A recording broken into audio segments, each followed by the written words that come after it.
Nous avons le plaisir de commencer cet après-midi avec une présentation sur l'eau, l'importance de l'eau et le message qu'elle nous apporte pour la paix et l'harmonie dans notre vie. Ladies and gentlemen, we would like to begin this afternoon's session with a presentation entitled Message from Water, Restoring World Peace and Harmony. The presentation will be given by Ms. Kelly No, whom I would like to invite onto the platform to give her address. Ms. No.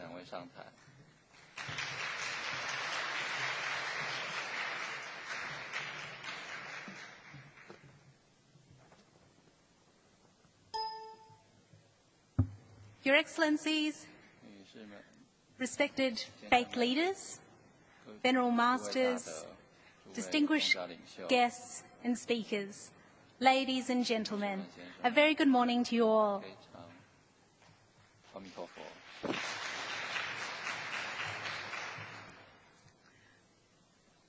think they were expecting someone a little bit taller, so we've decided that I'll be giving my presentation just sitting down.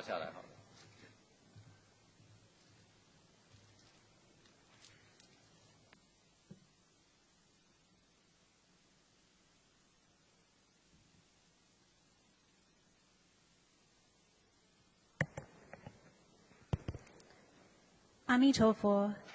Can you hear me okay?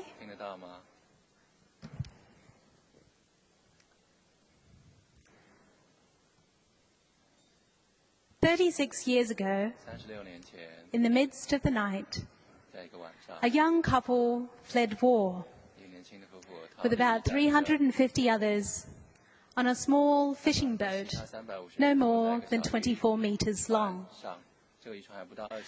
After 5 nights and 6 days, they chanced on an island in another Asian country. But happiness soon turned into fear because the island's residents tried to chase them away and turn the boat around. But on that day, 2 miracles happened. First, heavy rain all of a sudden started pouring down, and everyone ran onto the island, scattering in different directions.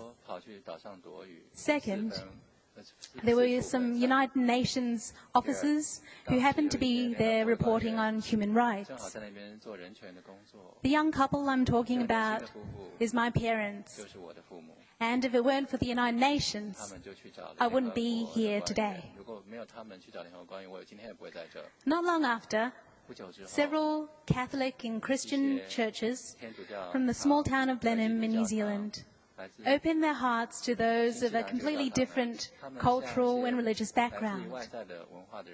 Together, they sponsored several refugees, including my parents, to a new homeland.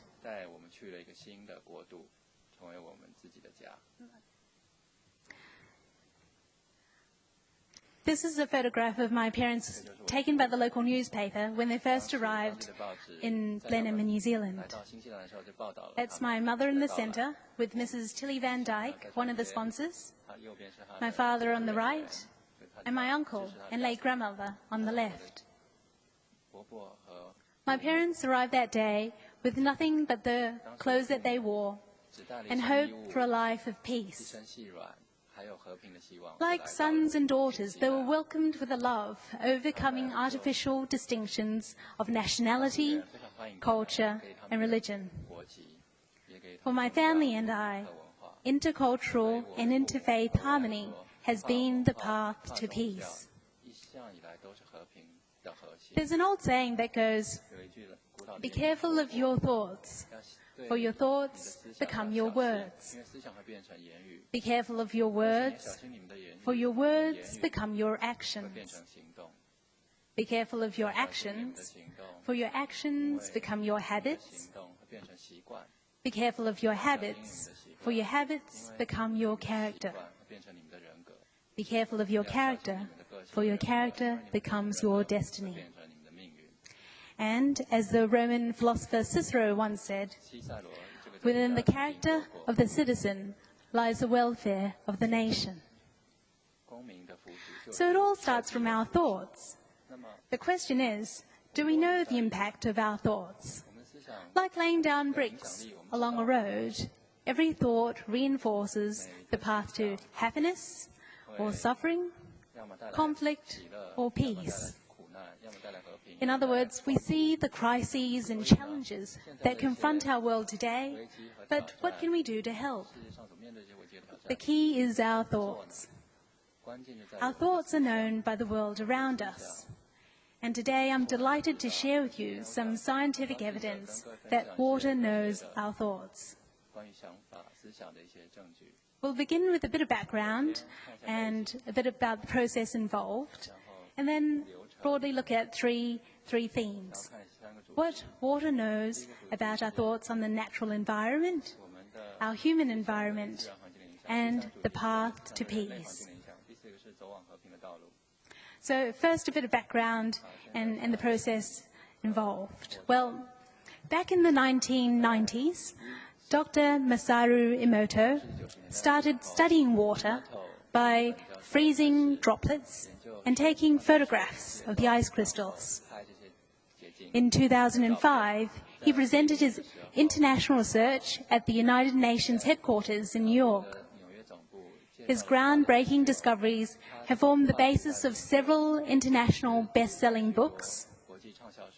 And inspired by Dr. Emoto's experiments, the independent and not-for-profit Huaiyan Water Research Laboratory has been studying water since 2010, with the aim of providing fresh perspectives for our efforts for peace.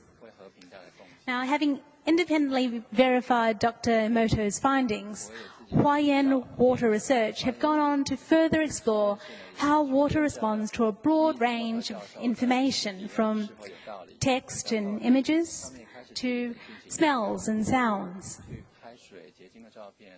Now, in terms of the process, sterile distilled water is exposed to information in a closed, isolated environment, unless otherwise required by the particular study. Here, for example, is one of the soundproof boxes that they use. And in the top photo, we can see how water is exposed to an image, in this case, a photograph, that's attached to the transparent container of the water sample.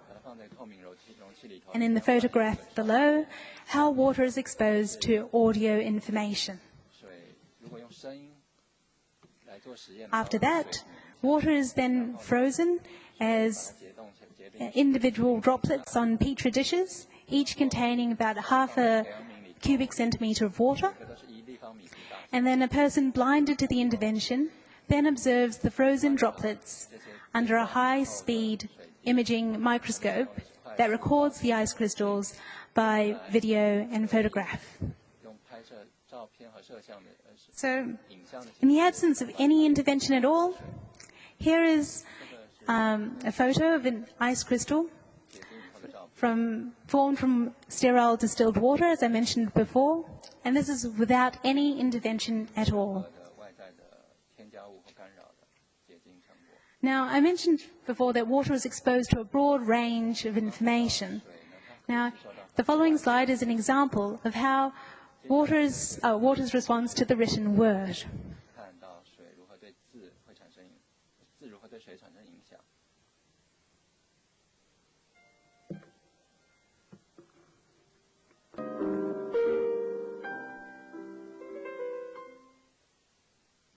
This ice crystal was formed from water that was shown the words, "I love you."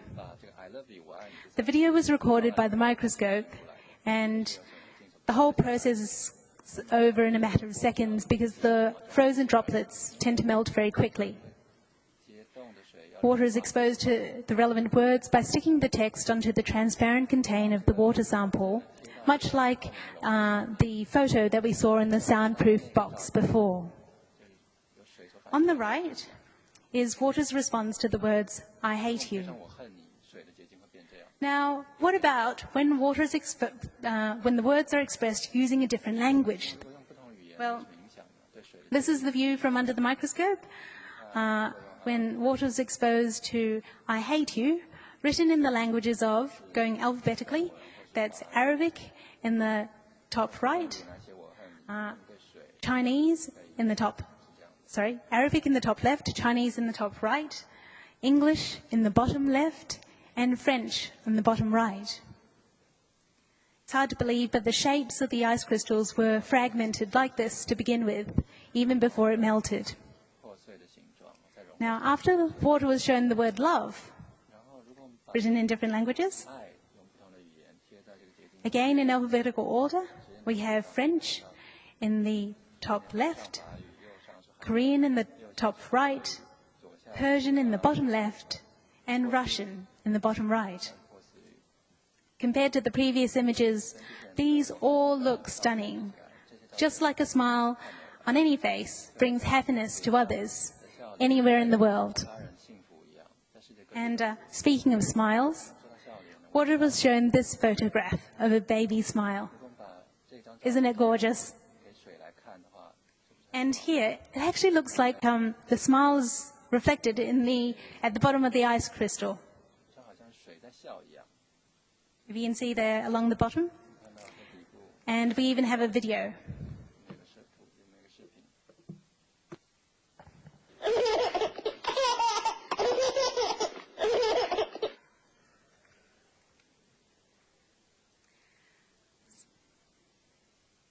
In the next slide, water was separately exposed to the words envy on the left and admiration on the right.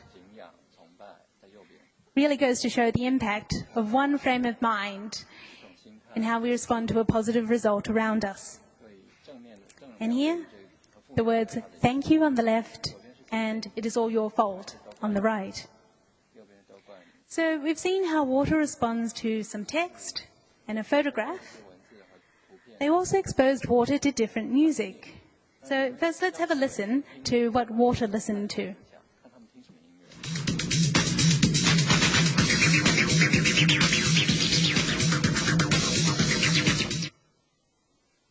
And this is what the water looked like. Now, if we changed channels. For me and you, and I think to myself, what a wonderful world. There's quite a different result. Now, besides text, photographs, and music, water was exposed to audiovisual media, like this documentary here on atomic bombings. The image on the left-hand side is actually a screenshot from the documentary. And interestingly, they also found that water responds differently to different smells, like the smell of fresh flowers and decomposing cabbage. As we can probably start to see, different information evokes quite a different response from water as shown by the ice crystals.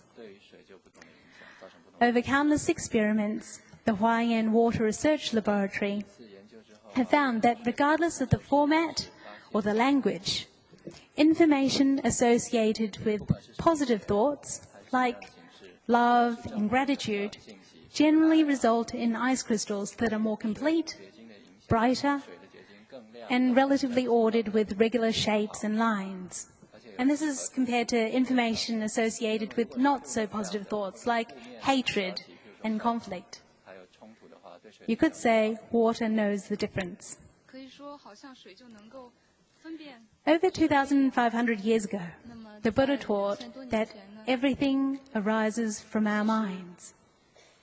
With our thoughts, we make the world, and the whole universe is aware of our every thought. Like the reflection, in other words, everything, including the inanimate matter around us, senses our thoughts. Like the reflection of our thoughts in the ice crystals, every particle of matter feels our thoughts from the moment each thought arises and changes accordingly. Just like tugging a hair in our body, one fine, tiny strand of hair is really nothing compared to the rest of our body. Yet, when we pull on it, the whole body feels a discomfort. And so this helps us understand how even our slightest thought is instantly felt by the whole universe. The consequences of our thoughts and actions are global, particularly when we look at issues like climate change. As the lifeblood of our environment, water has been with us for as long as we can remember. In fact, water actually makes up about 70% of the adult human body, even higher in infants, and covers about 70% of the Earth's surface. Sort of makes us wonder what our thoughts are doing to the water in our cells right now. Or the cells in the matter around us. Would we want the water in our bodies to look like the left or the right? In a way, we've all experienced how negative emotions like stress and wear us out, translating into headaches, fatigue, and pains. If our thoughts are looking like the right all the time, how could our health not suffer? Now, how do we want the water on our planet to look like? In this next section, let's take a look at what water knows about our thoughts on the natural environment. They exposed water to this photograph of the natural landscape.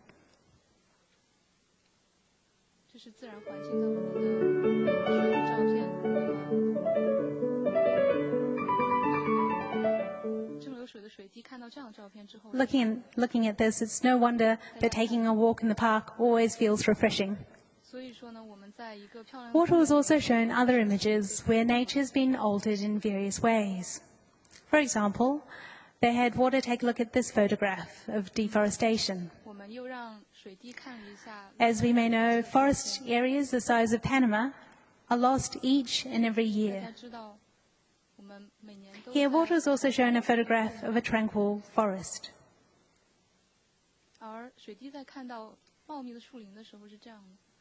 After water was shown a documentary on city pollution, the ice crystals looked like this. Probably best not to go swimming there. Now, it's important to remember that what we're looking at on the right is still sterile distilled water. Only the stimulus is different. Water was also shown a photograph of clearer waters. Looking at the image on the left makes me feel like taking a holiday.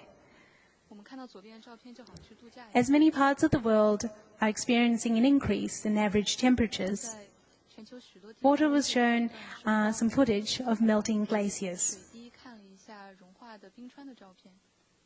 You could say these frozen water crystals help us see these global symptoms from a new perspective. Now, these images are from a documentary on cattle farming.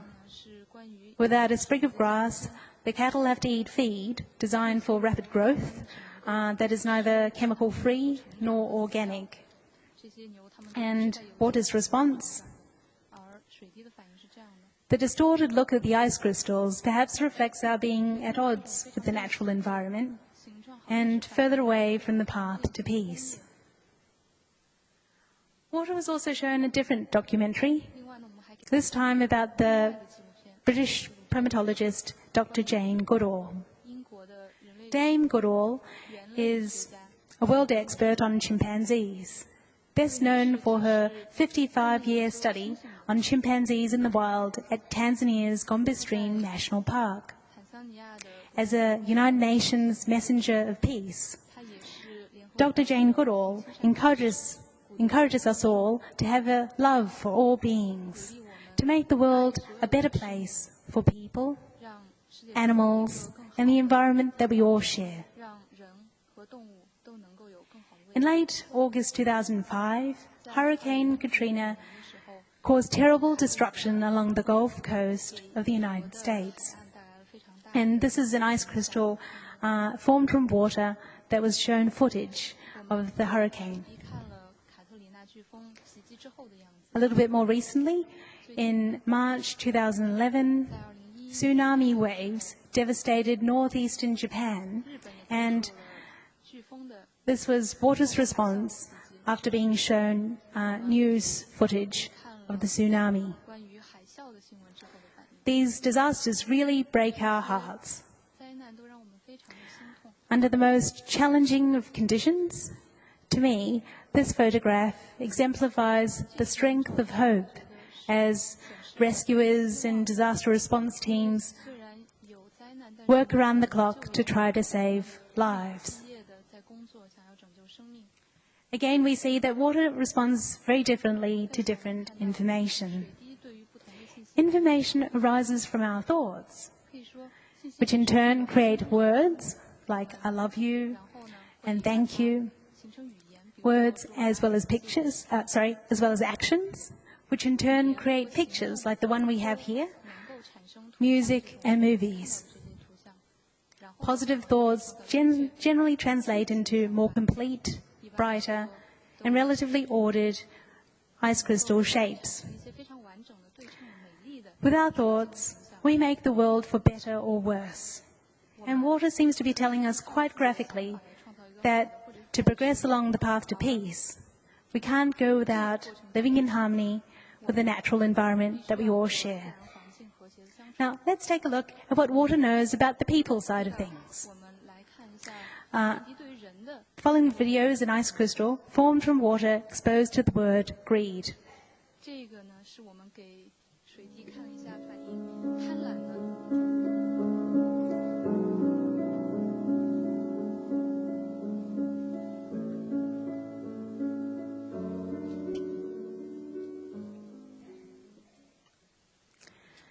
As you can see, the shape of the ice crystals is as fragmented as it looks to begin with, and the changes are so subtle they're hardly noticeable at all.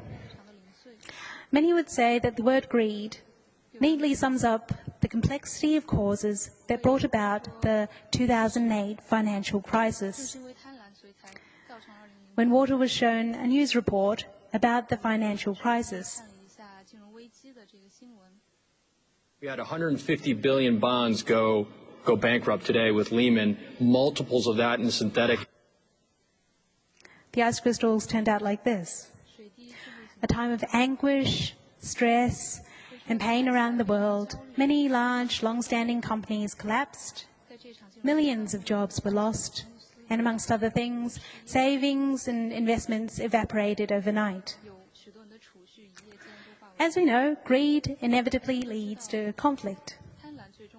And under extreme circumstances, even warfare. And here, Water was shown documentary footage of warfare. The image that you can see on the left is a screenshot from the documentary. These ice crystals were formed after water was separately exposed to the words conflict and reconciliation.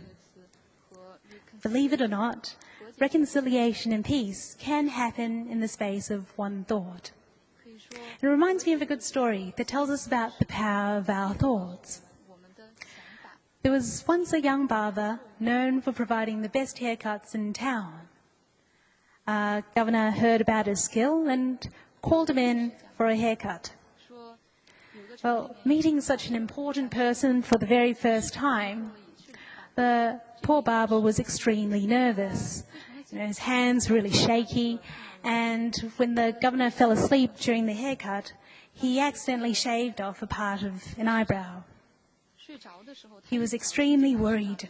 He didn't know what to do. He could well lose his job. So when the governor woke up, the barber politely asked, "Sir, I've never met a governor before.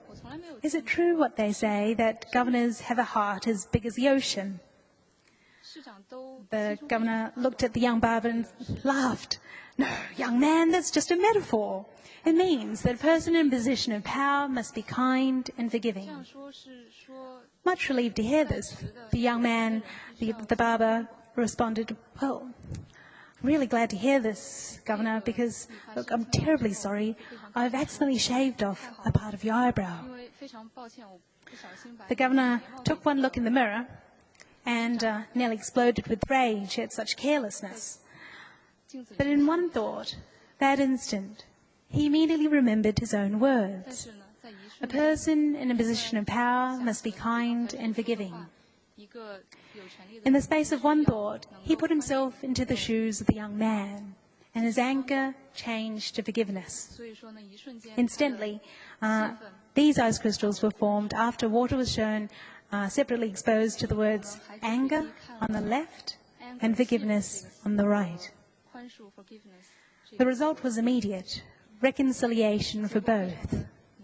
So the governor and the barber parted ways peacefully that day, and the governor remained a long-term customer, eyebrows intact. That was peace in the space of one thought. We can see the contrast between the shapes, between anger and forgiveness. So we can imagine how the water in their cells would have been looking like. And this is water's response to the words, "I'm sorry, and please forgive me." As the story shows, our day-to-day experiences offer countless opportunities to be more aware of our thoughts and renew our commitment to peace and harmony. And this is water's response to the word peace and harmony.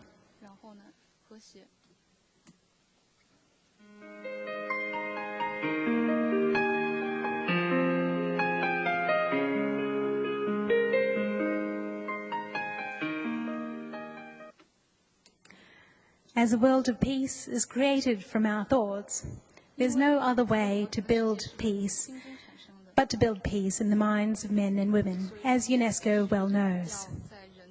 Of course, this is easier said than done, because particularly today we have a culture of distraction, as Nobel Peace Prize winner Al Gore describes.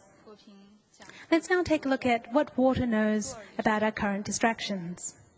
Well, interestingly, the Huaiyan Water Research Laboratory have exposed water to entertainment that millions of people around the world tune into.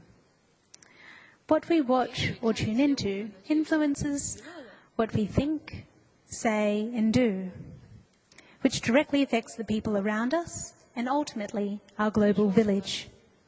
For example, Water was shown a popular reality TV show involving contestants living in a house together, and this was the result.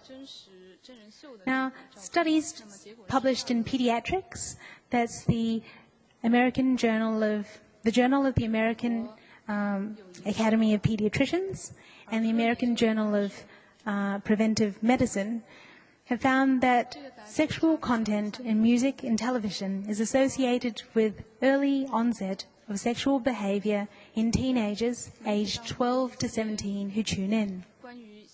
In fact, the more such content is viewed on television, the earlier sexual activity started. And this is important because early sexual activity has a direct relationship with sexually transmitted infections like AIDS and chlamydia, and also unplanned teenage pregnancy, and both are global problems. On violence, the research is also clear. The American National Institute of Mental Health reported that children who watch violence on television are more likely to be aggressive, harm others, be more fearful of the world around them, and less likely to empathize. After Water was exposed to a televised mixed martial arts fighting championship, the ice crystals turned out like this. Look at that, spam! To the head. One punch, two, evil. Believe it or not, this television program is broadcasted in over 129 countries and territories to over 800 million TV households around the world in 28 different languages. In 2000, 6 medical and public health professional organizations across the United States issued a joint statement on the impact of entertainment violence on children, highlighting these issues, and in particular, high levels of violent video game exposure have been linked to delinquency, fighting at school, and violent criminal behaviour, including assault and robbery. These associations are particularly concerning given that so many around the world play computer games, video games, and many of the top-selling video games are violent. Let's take a look at 2 ice crystals from water that was separately exposed to 2 different violent video games. And these are international top bestsellers across multiple platforms. The one on the left involves players taking on the role of a warfighter trying to destroy an enemy. And the other is described as an action-adventure game with the player taking on a series of missions to carry out crimes such as shooting and theft. Ultimately, we do have a choice in whether we tune in or play or not. Now, looking at a more positive genre of audiovisual media, they exposed water to the 1965 musical film Sound of Music. Our hills are alive with the sound of music, with songs they have sung. Guess it doesn't get more positive than a musical. The Sound of Music is about an Austrian governess who brings love and music to a family of 7 children. Children bring the family close together. And it teaches about creating happiness in the lives of the people around us, with evidently quite a different response from water. Now here on the left, we have an ice crystal formed after water was exposed to the Chinese word sha sheng, which means to kill or harm living beings. And on the right is water's response to the opposite meaning, no harm to living beings ever. When faced with violence and reality, this ice crystal was formed from a water sample that had been located at a slaughterhouse, an animal slaughterhouse.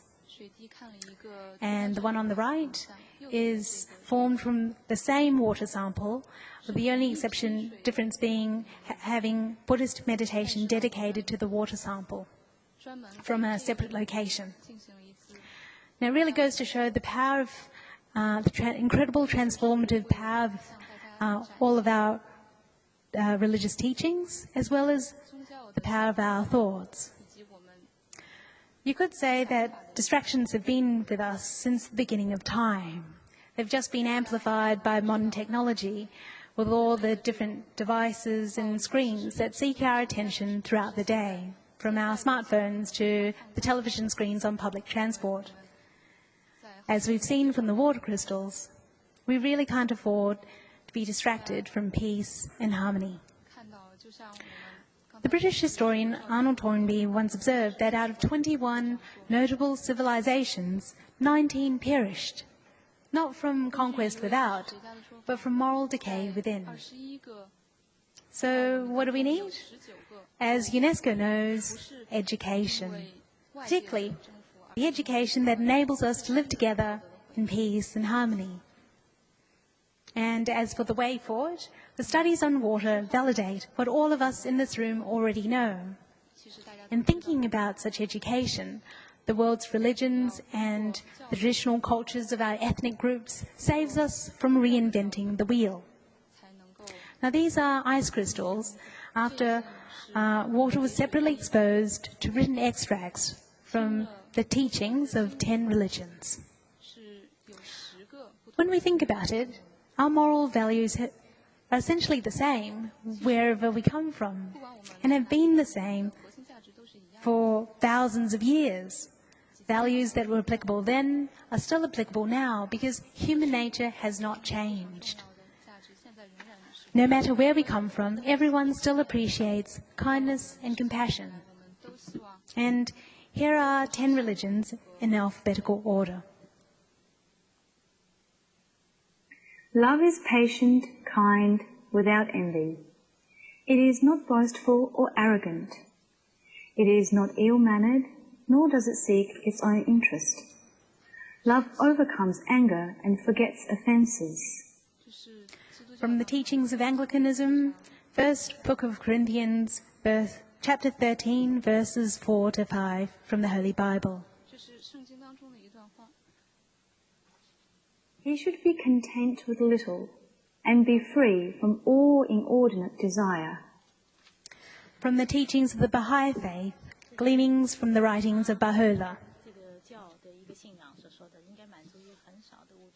Regard all sentient beings as oneself. From the teachings of Buddhism, chapter 2 of the Infinite Life Sutra. Now I give you a new commandment. Love one another, just as I have loved you. You also must love one another. From the teachings of Catholicism, Gospel of John, chapter 13, verse 34 from the Holy Bible.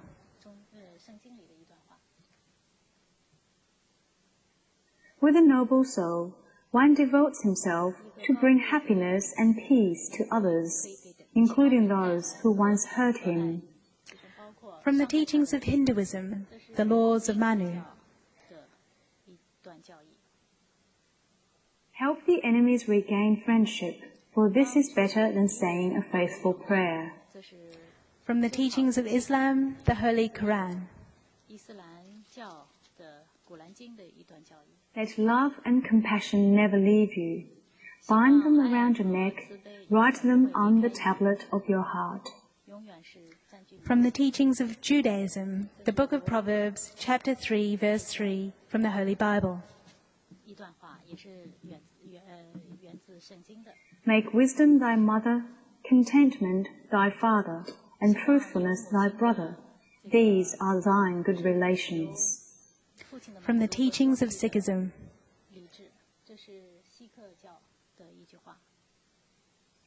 Be supportive of widows and orphans. Be respectful to elders and care for youth. From the teachings of Taoism. We should love others as we love ourselves. From the teachings of Zoroastrianism. And these are the 10 crystals again, side by side. There were similar results after water was exposed to the sounds of meditation and prayer, like the Catholic Rosary, for example. And also after water was shown the emblems of the 10 religions.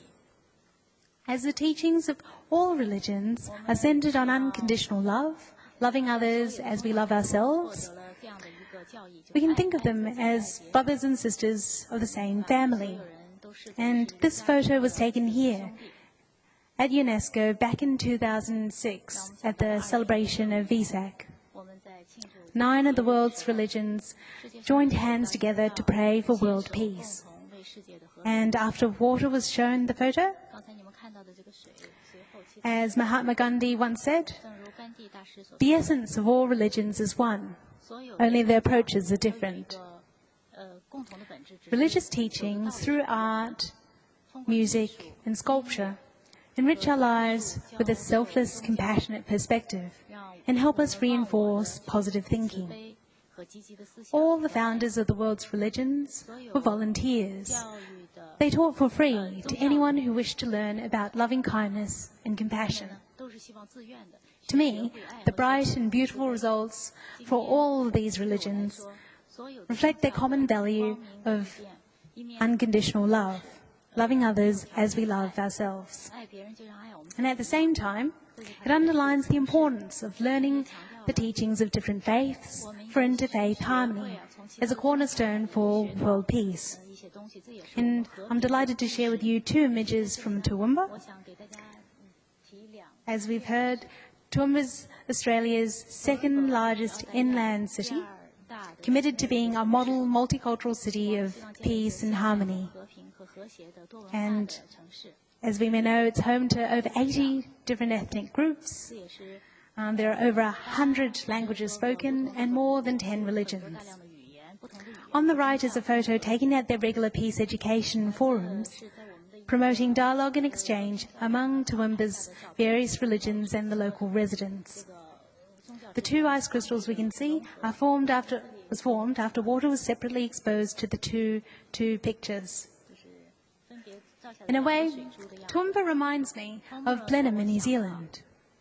Over 30 years ago, when my parents first settled in Blenheim, they were part of a community that learned and lived their respective Catholic and Christian traditions.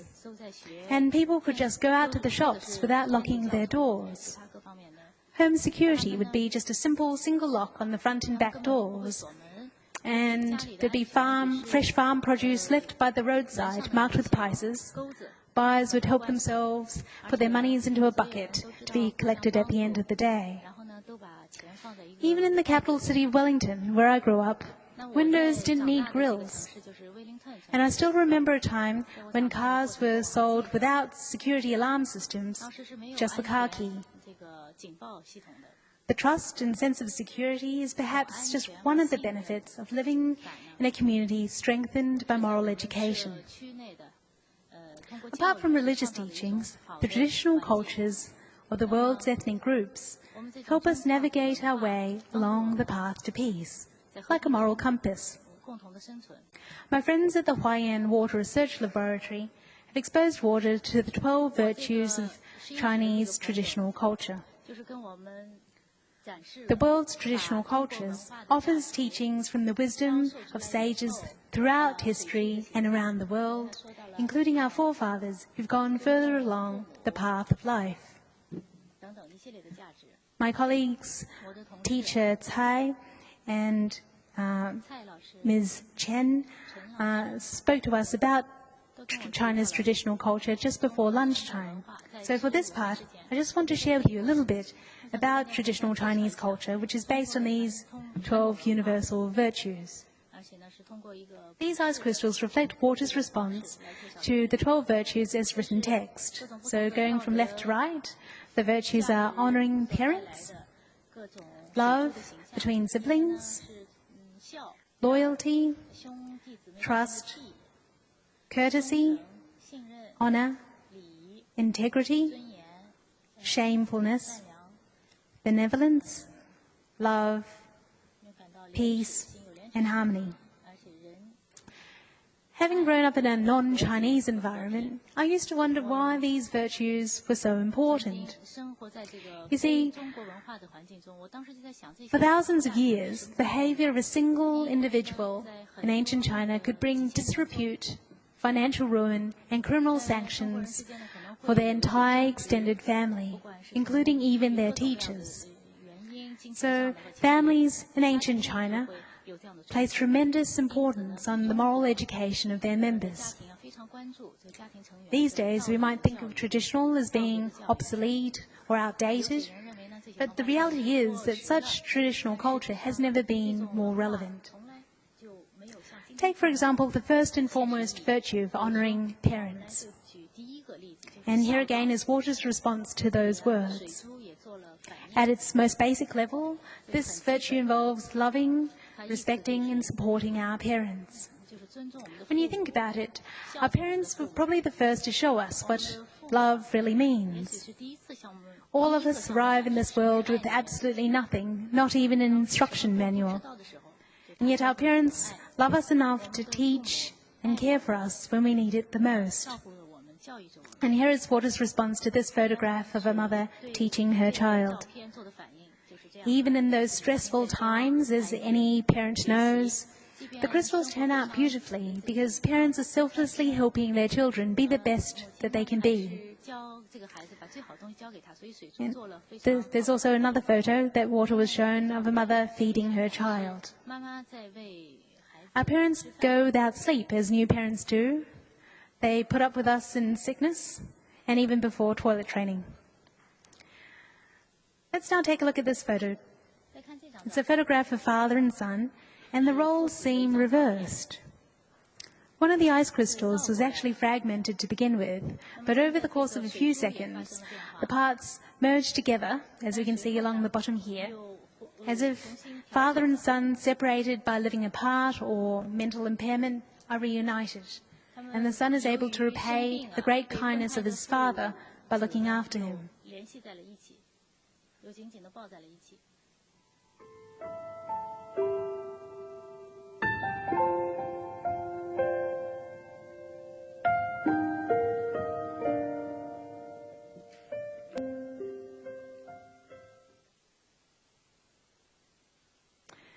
In a broader sense, the virtue of honoring parents means not only loving and respecting our parents, but remembering all those who've gone before and living in service of those to come. So how do we keep this important virtue in mind? Well, in traditional Chinese culture, ancestral remembrance services held 2 to 3 times a year help remind us of our forefathers. Last year, I attended such a service in Hong Kong, along with about 7,000 other people and a few water samples. So it goes something like this.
And this is how the water turned out. To me, the multi-layered shape of the ice crystal reflects generations past and present. When I looked up at the backdrop of the memorial tablets, you can see sort of pinkish along the back of those photographs. It made me realize I wasn't there just to commemorate the historical contributions of our family ancestors. You see, families are the cells of our society, of our countries. So our forefathers collectively represent all of society. Without them, we wouldn't be here today. The remembrance services are literal reminders to reflect on our roots and cherish the heritage of time-honored teachings that help keep our thoughts on the right track in all that we do. China's traditional culture is actually quite unique in that there are comprehensive records of the collective wisdom passed down throughout thousands of generations. It's got everything from how to go about governance, leadership, education, economy, to public health. And it's all covered in incredible detail, including even the factors to consider in determining the appropriate job remuneration. And this is exemplified in the complete library of the 4 branches of literature, as we saw in the little video just before lunchtime. And also the compilation of the governing principles of ancient China, which Professor Lu and teacher Tsai talked about. You can see in the screen here, the governing principles of ancient China has actually been translated into several languages. Now, for example, the governing principles of ancient China states that good leaders will love the people as if they were their own children and care for them as if they were their own kindred.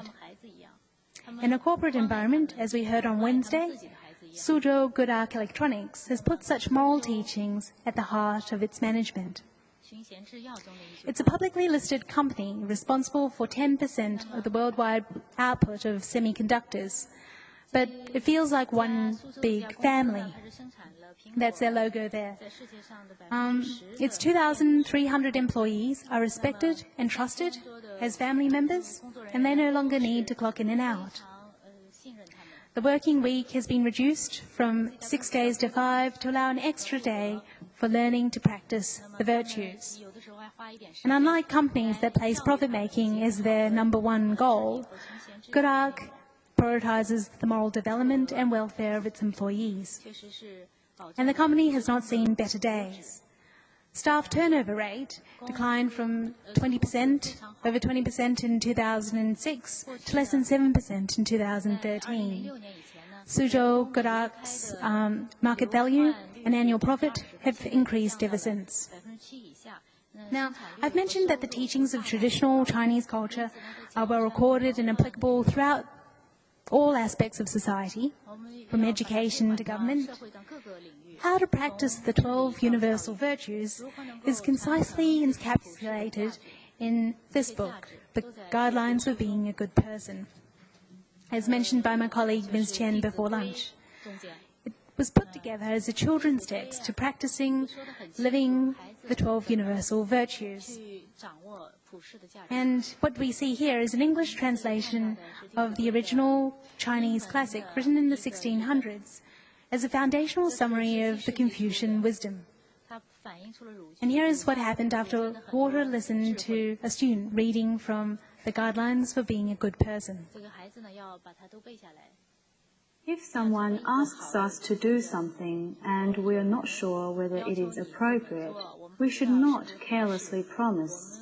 If we do promise to do something and it is inappropriate, we will be wrong whether we keep or break our promise. The guidelines for being a good person have actually been translated into several languages, and since 2014, they formed a part of the national curriculum across all schools in Indonesia. The guidelines are also taught by volunteers in many other parts of the world, including Australia, China, and Malaysia, because the moral principles and the virtues are universally applicable.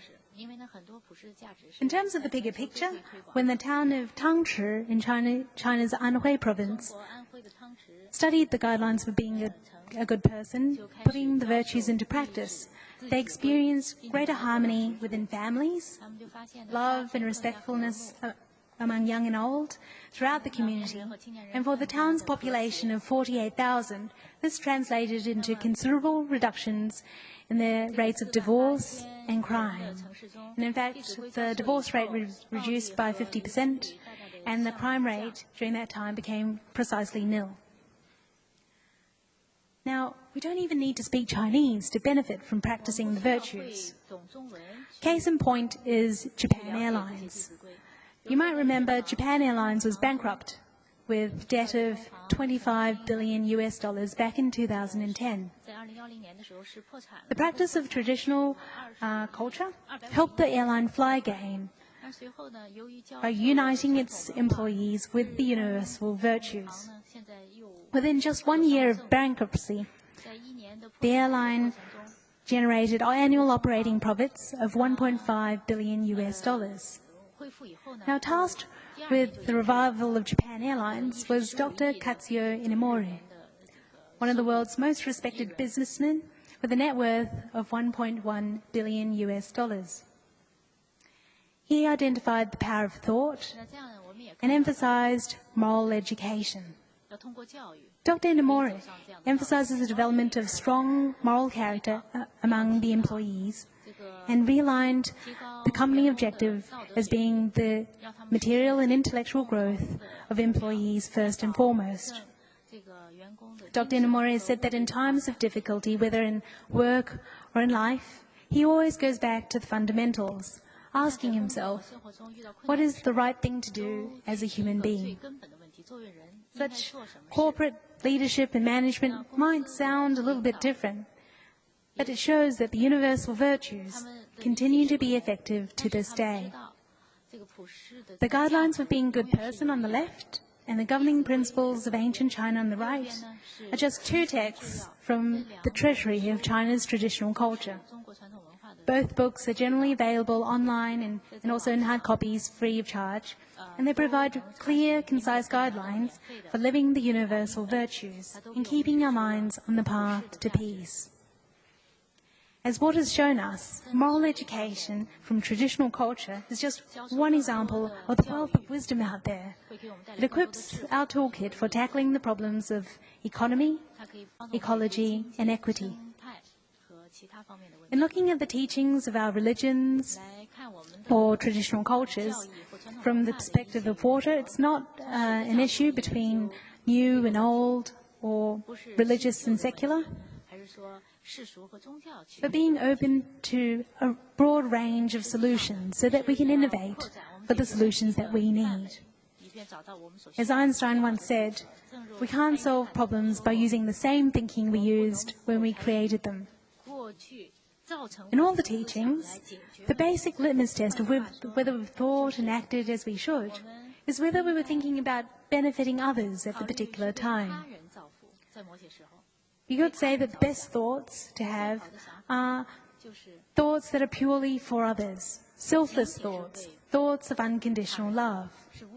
And speaking of which, when water was shown the words unconditional love,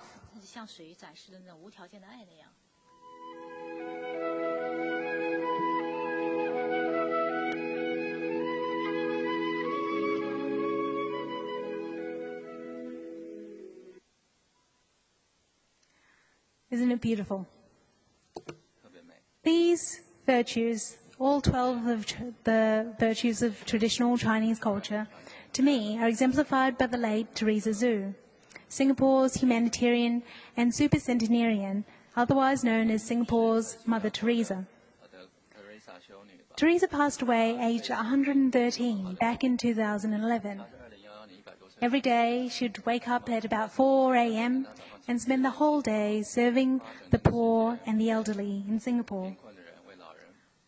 On her philosophy, she once said, "The world is my home. All living beings are my brothers and sisters. Selfless service is my religion." She devoted her whole life to serving the poor, the needy, the ill, and the abandoned. Even her final days in Singapore were kept busy serving senior citizens much younger than herself. Teresa showed me that we can enjoy better health, perhaps even longevity, and more positive interactions with others just by thinking purely for others and serving our fellow beings with unconditional love. Looking and feeling our best starts from thinking the best thoughts. Now, the studies on water by the Hawaiian Water Research, put together in this complementary book, offer scientific evidence that our thoughts affect the matter around us. From a fresh perspective, water's helped us identify the positive and not so positive in our natural and human environments. As a world of peace and harmony starts from our minds, we can't go without addressing our thoughts and values. And water has shown us that we already have answers in the moral teachings of our religions and traditional cultures. They just need to be broadcasted to promote those messages of love so we can all move towards the positive. Like the Buddha once upon a time, we need to awaken now to accentuate the positive. After all, as a voice once put it so beautifully, what the world needs now is love, sweet love. It's the only thing that there's just too little of. After all, this is what is at stake. Our earth, our home, ourselves. We're one. Together, we can heal the world and make it a better place. Thank you very much. Merci beaucoup. 谢谢大家。